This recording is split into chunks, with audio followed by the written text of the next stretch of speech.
I am Marius Rogers, and I'm an artist. So first off the bat, what inspires you as an artist?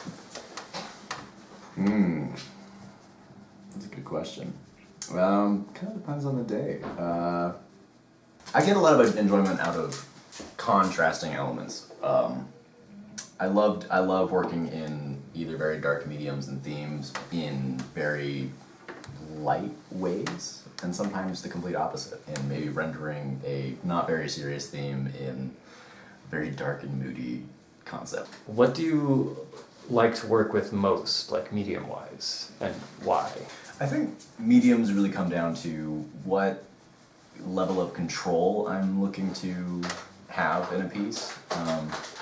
For some more complex ideas in a piece, I might want to do something a bit more controlled. So for that, I'd probably do something like pen and ink or a ballpoint pen drawing, where I have a very high level of intimate control of what I'm rendering at every step in the process. But then with something like painting, where it's a little bit less controlled than, say, drawing per se, depending on your technique, I think you can I get away with being able to use that for much more emotional pieces.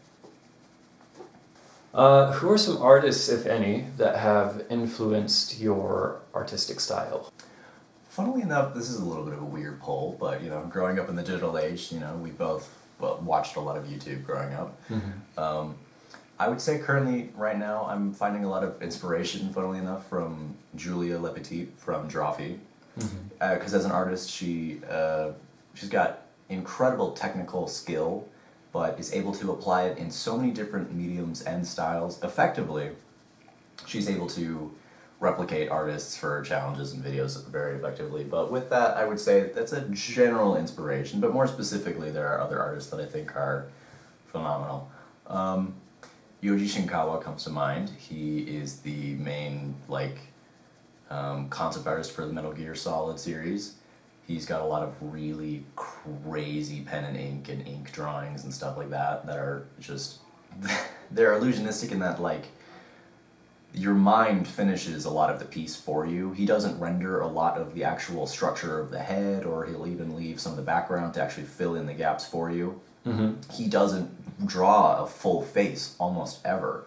Instead, what he does is he renders just enough of it so your brain finishes it for you. So his art kind of becomes ephemeral in a way that when you look at it, you first get the impression of the art, and then secondly, when your brain starts to fill in the art for it, it's different for every person.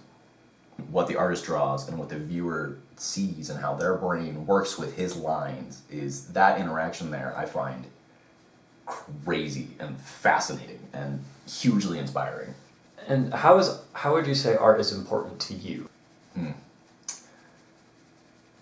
I think art has filled a role in my life of allowing me to communicate things that I feel in my personal life that I'm not able to express with words. A lot of the time,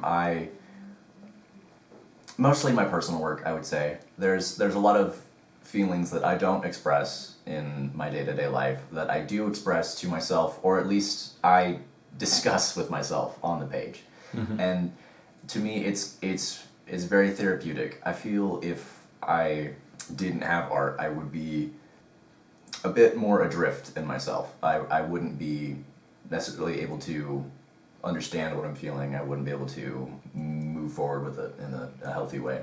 So I really think that art for me is kind of like my rock that I use. It's my grounding force in my life. Cool. All right. Thank you very much.